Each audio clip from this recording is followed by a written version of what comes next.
Hello friends, maths channel में आपका स्वागत है। हम लोग पिछले क्लास में विभाज्यता से संबंधित हम लोग भाज्य, भाजक, भागफल और शेषफल से संबंधित के है ना जो संबंध था उस बेस पे हम लोग कुछ क्वेश्चन सॉल्व किए हुए थे। आज भी हम लोग कुछ अच्छे क्वेश्चन देखेंगे है ना जो एग्जाम में आने लायक है ना। जो CGPSC व्यापम में ये हमेशा इस टाइप के क्वेश्चन हमेशा पूछा गया है ना। चलिए आगे देखते हैं हम लोग किस टाइप के क्वेश्चन है और कैसे कैसे बनेंगे है ना। बहुत ही आसान तरीके से मैं बताऊंगा इनको है ना। चलिए स्टार्ट करते हैं। क्या है, जब एक संख्या को 14 से भाग देते हैं तो शेषफल 9 प्राप्त होता है। यदि उसी संख्या को 7 से भाग दें तो शेषफल क्या होता है ना। तो देखिए, अगर इसको हम एक बेसिक टाइप का हल करेंगे तो क्या होगा, जब एक संख्या को 14 से भाग देते हैं, माना वो संख्या क्या है, n है ना। इसको हम किससे भाग दे रहे हैं, 14 से भाग दे रहे हैं है ना। तो हमारा जो शेषफल है क्या प्राप्त हो रहा है, 9 प्राप्त हो रहा है ना। क्या प्राप्त हो रहा है, 9 प्राप्त हो रहा है। कहने का मतलब यानी कि जो n हमारा भाज्य है ना, कोई नंबर है ना, वो क्या हो जा रहा है, अगर मैं इसको मैं q मान लूं, क्यूसेंट मान लूं है ना, तो 14q धन 9 ये बनेगा मेरा संख्या है ना। ये तो बन गया, यहाँ तक जो बोल रहा है। अब क्या बोल रहा है, यदि उस संख्या को मतलब इस संख्या को यदि उसी संख्या को 7 से भाग दे, मतलब अब ये जो संख्या बना अब इसको हम लोग किससे भाग देंगे, 7 से भाग देंगे है ना। अब इसी संख्या को मतलब 14q + 9 को 7 से भाग देंगे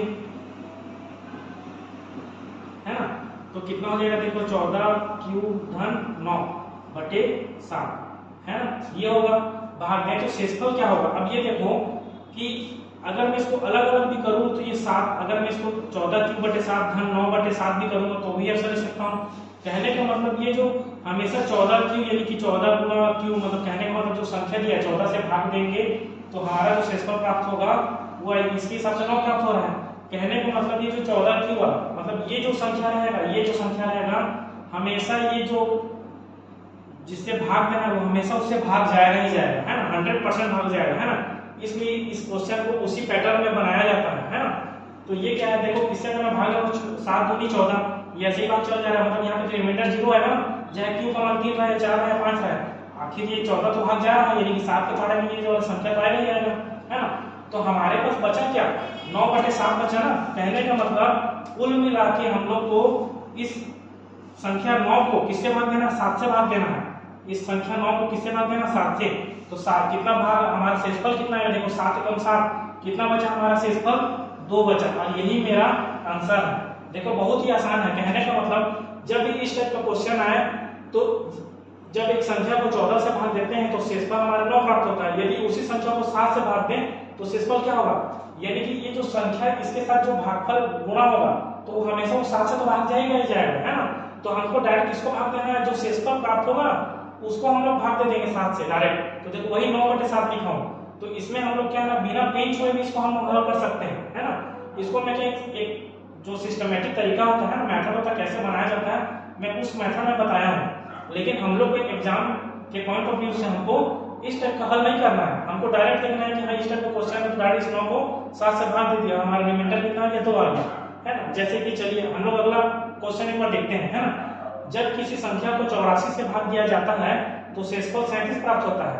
तो जब उसी संख्या को 12 से भाग दे तो शेषफल क्या होगा, देखो ये 12 से भाग तो ये जा रहा है ना, क्योंकि जब इसको भाग ये किसी संख्या को ये भाग दे रहा है 84 तो इसका भागफल जो है तो भागफल गुना 84 धन शेषफल, यानी कि ये जो 84 वो 12 से तो भाग ऑलरेडी जाएगा ही जाएगा ना, ये तो 100% जाएगा। देखो 12 सत्ते 84 होते ही है, मतलब वहां से हमारा शेषफल तो 0 ही आ रहा है। हमको जो धन के बाद जो शेषफल प्राप्त हो रहा है उसको भाग देना है। कहने का मतलब हम डायरेक्ट यहाँ पे क्या लिखेंगे, 37/12 है ना।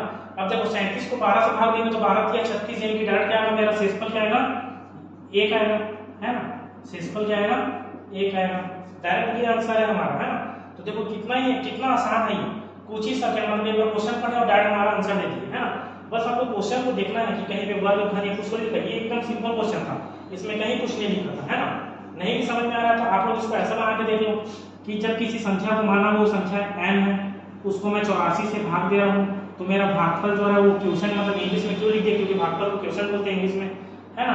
और मेरा शेषफल कितना बच रहा है, 37 बच रहा है, ये बोल रहा है। तो बताओ वो संख्या क्या हो जाएगा, तो संख्या देखो n भाज्य बराबर भाजक गुणित भागफल 84 गुणित क्वोशिएंट और धन शेषफल, ऐसा लिखते हैं। अब यही संख्या को किससे भाग देना है, 12 से भाग देना है, यही बोल रहा है ना, 12 से भाग देना है।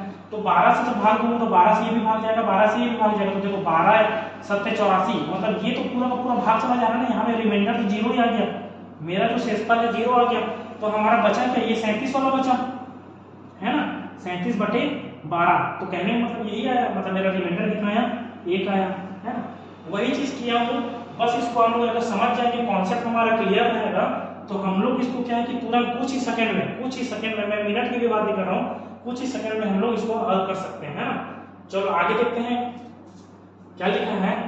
क्वेश्चन है, जब किसी संख्या को 84 से भाग दिया जाए तो शेषफल कितना प्राप्त होता है, 39 प्राप्त होता है। तो इसी संख्या के घन बोल रहा है, यहाँ पे क्या बोल रहा है, घन, है ना, क्यों को 12 से भाग दें तो शेषफल क्या आएगा।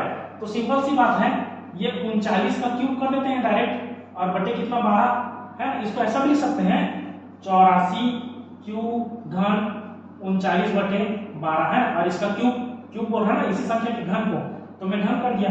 अब इसका रिमाइंडर तो 0 ही आएगा ना, 12 से भाग देंगे तो इसका रिमाइंडर कितना है, देखो 12 से भाग देंगे तो 12 किया 36, तो 36 से कितना ज्यादा, 3 ज्यादा, यानी कि 3 रिमाइंडर, और 3 की घात 3 कर देंगे। तो सिंपल सी बात है, इसको यही लिख दिया डायरेक्ट, है ना। तो देखो 12 को भाग देंगे 39 को भाग देंगे 12 से, तो क्या आएगा, कितना शेषफल बचेगा, 3 बचेगा, धन 3, है ना। अब इस धन 3 का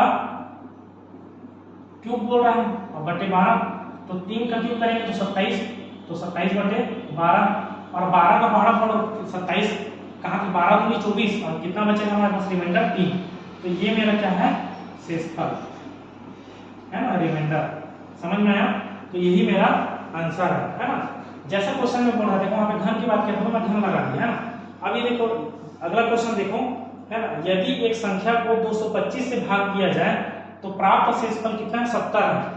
कितना है, मैं डायरेक्ट लिख रहा हूं 70 है, लेकिन उसी संख्या के वर्ग में, इसको क्या बोल रहा है, वर्ग बोल रहा है, वर्ग में 15 से भाग देने पर शेषफल क्या होगा, 15 से भाग दे दिया, देखो कितना बच जाएगा, 15 चौक 60, है ना, 15 चौक इसको 60, तो कितना बचा रिमाइंडर मेरा 10, तो 10 का वर्ग कितना हो गया, 10 का वर्ग बटे 15। रिमाइंडर कब निकलता है, जब भाजक से वो छोटा आ जाए, वही रिमाइंडर है, मतलब 15 से छोटा 14, 1 से लेकर 14 तक का आएगा जो शेषफल, वही रिमाइंडर कहलाएगा। 15 या 15 से बड़ा होगा तो फिर उसको 15 से भाग देना पड़ेगा, है ना। तो देखो 10 का वर्ग कितना हो गया, 100/15। अब कितना, 15 छक्का 90, 15 छक्का 90, है ना। तो कितना रिमाइंडर बचा मेरा, 15 छक्का 90 कर रहा हूं, तो 10 रिमाइंडर बचा है, यानी कि मेरा इसका आंसर कितना हो जाएगा, 10। शेषफल कितना बचा, 10, है ना। तो ये मेरा आंसर, ये क्या हो गया मेरा आंसर, ये शेषफल, है ना। देखो बहुत ही आसान है, और इसको इसी तरीके से बनाना है हमको। अगर इस मेथड से बनाएंगे, उसको क्यू मानेंगे, उसका एन मानेंगे, तो हमारा वो समय जा रहा है ना, हमको कम समय में हमको ज्यादा से ज्यादा क्वेश्चन हल करना है, तो हमको यही मेथड को अपनाना है। और ये कुछ ट्रिक नहीं है, है ना, ये इसी मेथड से ही आगे बना हुआ है। हम 1-2 क्वेश्चन जब प्रैक्टिस करेंगे तो हमारे दिमाग में बैठ जाएगा कि अरे इसमें तो ये 84 का कोई मतलब ही नहीं हो रहा है ना, इस 84 का कोई मतलब ही नहीं हो रहा, क्योंकि वो 84 जो वो 12 से तो हमेशा भाग जा रहा है, वही 84 भी फिर 12 से हमेशा भाग जा रहा है। ये जो 225 है वो 15 से भाग जा रहा है ना, क्योंकि 15 का वर्ग तो 225 ही होता है। तो देखो 15 से ये 225 और 15 से भाग जा रहा है, मतलब आपको जो क्वेश्चन देगा वो ऐसे सेट में ही देगा, ऐसे पैटर्न में ही रहेगा कि वो उससे भाग जाए। तो आपको डायरेक्ट इसको भाग देना है ना, बस ये आपको देखना है कि देखो यहाँ पे वर्ग लिखा है, यहाँ पे घन लिखा है, यहाँ पे कुछ नहीं है, ये सिंपल क्वेश्चन है, ये सिंपल क्वेश्चन है ना। वहां पे हमको बस एक बार क्वेश्चन को रीड करना है ना, कि वो बोलना क्या चाह रहा है ना। बाकी ये जो रिमाइंडर है, ये चीज हमको उसको आगे भी पढ़ेंगे, रिमाइंडर धन, मतलब ये सब चीज तो ये भाग देने वाला ही मेथड है ना। तो ये चीज तो एकदम आसान है ना। आप लोगों को यहाँ तक समझ में आया होगा, ये बहुत ही मतलब अच्छा क्वेश्चन। इसी बेस पे बहुत सारे क्वेश्चन आए हैं सीजीपीएससी पेपर में, मैं उसको एक एक करके धीरे धीरे मैं सबको बताऊंगा। इसके बाद हम लोग वही सब चीज को करेंगे, है ना। एक एक टॉपिक को लेके हम लोग उसको पूरा कंप्लीट करते जाएंगे। थोड़ा सा विभाज्यता को मैं अच्छे से डीपली पढ़ाना चाह रहा हूँ, थोड़ा सा लेंदी जाएगा, है ना। कुछ वीडियो बनेंगे, छोटे छोटे वीडियो हैं, लेकिन मतलब समझ में आएगा, मैं उस तरीके से मैं बताना चाह रहा हूँ, है ना। तो आज के लिए इतना ही करते हैं, है ना। और वीडियो आप लोगों को पसंद आए तो प्लीज़ वीडियो को लाइक करिए, है ना। चैनल को सब्सक्राइब करिए और दोस्तों लोगों को भी अधिक से अधिक शेयर करिए। और अगर आप लोगों को कुछ भी डाउट हो रहा है तो मेरे कमेंट बॉक्स में कमेंट कर सकते हैं, है ना। चलिए आज के लिए इतना ही, धन्यवाद।